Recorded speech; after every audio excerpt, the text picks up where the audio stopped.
বিএনপির চ্যালেঞ্জটা আমি মনে করি যে বিরোধী দলে থাকা না বা আগামী নির্বাচনটা বিএনপির জন্য চ্যালেঞ্জ না, বিএনপির বড় চ্যালেঞ্জ হবে নির্বাচনের পরে।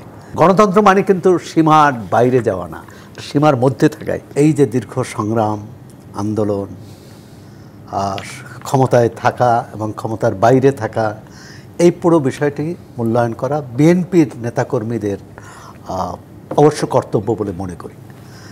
কারণ আমাদের এখানে বিরোধী দল যারা, এবং বিরোধী দলে থাকতে রাজনৈতিক দলগুলো অনেক বেশি গণতান্ত্রিক, অনেক বেশি সংগ্রামী, অনেক বেশি নীতি সমুন্নত রাখার পক্ষে। যেমন বিএনপি আজকে ৭২-এর সংবিধানকে যেভাবে সমুন্নত রাখতে চায়, যেভাবে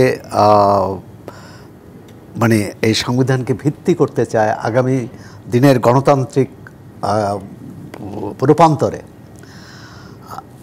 তার মানে এই সংবিধান ছাড়া তো আর দেশ চলে না। এই সংবিধানের সংশোধন হতে পারে, এবং বিএনপি যখন ক্ষমতায় ছিল তখনও এক ধরনের সংশোধন করেছে, পরবর্তীকালে বিভিন্ন সরকার এসে করেছে। প্রথমত যে সেই সংশোধনীটাও ব্যক্তি স্বার্থে হয়েছে কতটা, আর জাতীয় স্বার্থে কতটা, জনগণের কল্যাণে কতটা, আমার মনে হয় এটাও বিশ্লেষণ করা দরকার।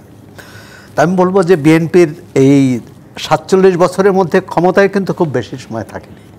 ক্ষমতার সময়টা দেখি ৪ বছর প্রথম, দ্বিতীয় ৫ বছর, আর একবার তো খুবই কম সময়ের জন্যে। তার মানে মাত্র 14 বছর কিন্তু ক্ষমতায় ছিল, আর বাকি সময়টা কিন্তু বিএনপি রাজপথে আন্দোলন সংগ্রামে সামরিক অসামরিক বিভিন্ন সরকারের দমন পীড়নের শিকার হয়েছে।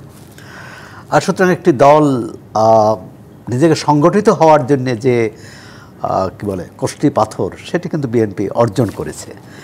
এখন বিএনপির চ্যালেঞ্জটা আমি মনে করি যে বিরোধী দলে থাকা না বা আগামী নির্বাচনটা বিএনপির জন্য চ্যালেঞ্জ না, বিএনপির বড় চ্যালেঞ্জ হবে নির্বাচনের পরে।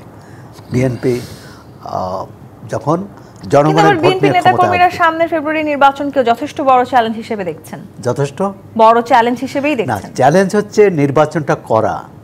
কারণ রাজনৈতিক দলগুলো আপনি দেখুন, এত দীর্ঘ 2-3 মাসেরও বেশি সময় ধরে জাতীয় ঐক্যমত্য কমিশন 30টিরও বেশি রাজনৈতিক দলের সাথে ধারাবাহিক দফায় দফায় বৈঠক, কখনো একসঙ্গে কখনো আলাদা, কিন্তু একটা ঐক্যমত্যে আসতে পারছে না।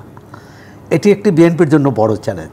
যদি ধরুন যদি এখন যে আলোচিত যে 3টি দল, তার মধ্যে যদি জামাতে ইসলামী এবং অন্যান্য ইসলামী দল এবং এনসিপি যদি তারা যে কোনো কারণে যদি মনে করে যে আগামী নির্বাচন তাদের জন্য অনুকূল হবে না, এবং নির্বাচন যদি না করে, নির্বাচন ঠেকাতে চাইবে না, কারণ এটা তো রাজনৈতিক দলীয় সরকারের অধীন নির্বাচন হচ্ছে না, তখন বিএনপির জন্য একটি চ্যালেঞ্জ। আর পরবর্তী আমি বলছি যে এই দলগুলো নির্বাচনে অংশ নিল, অন্তত জামাত ইসলামের ক্ষেত্রে তার পুরনো অভিজ্ঞতা থেকে বলতে পারি তারা নির্বাচনে অংশ নেবে। কারণ তারা আনুপাতিক ভোটটা বলে তাদের রাজনৈতিক একটা এজেন্ডা, যে এটি দিয়ে জনগণকে, কারণ জামাত ইসলামী কিন্তু এখন ইসলামী শাসন ব্যবস্থা, তার যে মৌলিক কোরআন সুন্নাহ ভিত্তিক আইন, এই বিষয়ে কিন্তু খুব একটা তারা সরব না।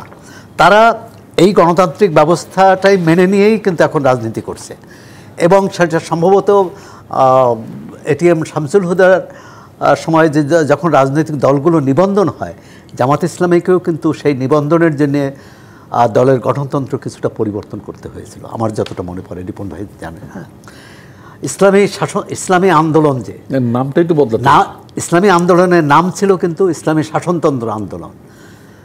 মানে যথার্থ মানে কী বলে, খুবই যৌক্তিকভাবেই নির্বাচন কমিশন বলছে যে এটা তো গণতান্ত্রিক ব্যবস্থা, আপনি গণতান্ত্রিক ব্যবস্থা একটি বিশেষ ধর্মের ভিত্তিতে বা বিশেষ ব্যবস্থার বিরুদ্ধে আরেকটি শাসনতন্ত্র করবেন, এবং তার বিরুদ্ধে দল হবে।